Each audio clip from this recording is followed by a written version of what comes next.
केन्द्रापड़ा सहर विभिन्न माने जोड़ी के प्रतिष्ठित अनुष्ठान बुलवा परे आम आसी पहुंचीलु जो कुनिया नना अच्छा जो जगार कि से रसावली एक प्रकार प्रसिद्धि लाभ कर जहाँकि साधारण लोकों आम खबर पाइलु एवं सबु जगार फेल मारिबा परे केवल रसावली आमर कुनिया नना जहाँकि मिलला एवं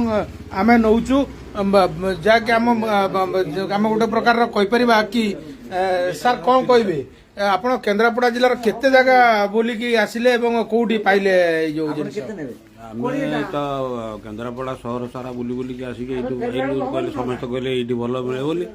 आई आसिक देखुचु गोटे प्रकार जहाँकि आम केन्द्रापड़ा सहर जो जो जगार कि एक प्रकार प्रसिद्धि लाभ कर जो अनुष्ठान रही से जगार आम बुली बुलिकी आसिलु किंतु कौन सी जगार आम एक प्रकार सुजोग पाइलु नहीं रसावली किणवार किंतु आम गोटे जगार पाइलु जो जगार कि कुनिया नना जो प्रकार कि आपण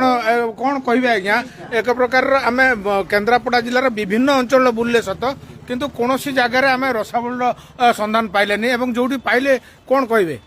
देखो तो प्रथम थर पर आज केन्द्रापड़ा आसी बलदेव जी को दर्शन कलु एवं मन है जे केन्द्रापड़ार रसावली के घर को नापी किंतु आम केन्द्रापड़ार विभिन्न दुकान बुलेलु लक्ष्मीनारायण मिष्टान भंडार कहतु बा पंडा मिष्टान भंडार कहतु एवं कार्तिक साहू मिष्टान भंडार कहतु एवं लोक कहले जे कुनिया नना ब्लक पाखक जातु कुनिया नना मिष्टान भंडार निश्चय पाइबे जहाँ शेष में आम कुनिया नना को पाइछु एवं से रसावली पाइलु एवं बहुत स्वादिष्ट होती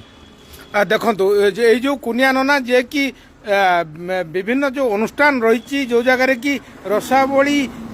को एक प्रकार पाथय करके निजर परिचय सृष्टि करछंती से जगार ये कुनिया नना मध्य काम करके आछंती एवं एक प्रकार से निजस्व गोटे अनुष्ठान करछंती एवं आमे अनुरोध करिवु आपण माने से जगह को आसंतु एवं जो केन्द्रापड़ार जो रसावली ताकू नवा सहित सुस्वादु रसावली मिलबार एकमात्र आम कहीपर निर्भरयोग्य प्रतिष्ठान होउचंती हमर ए जो कुनिया नना जे कि वर्तमान आमको परसुचंती जिनस।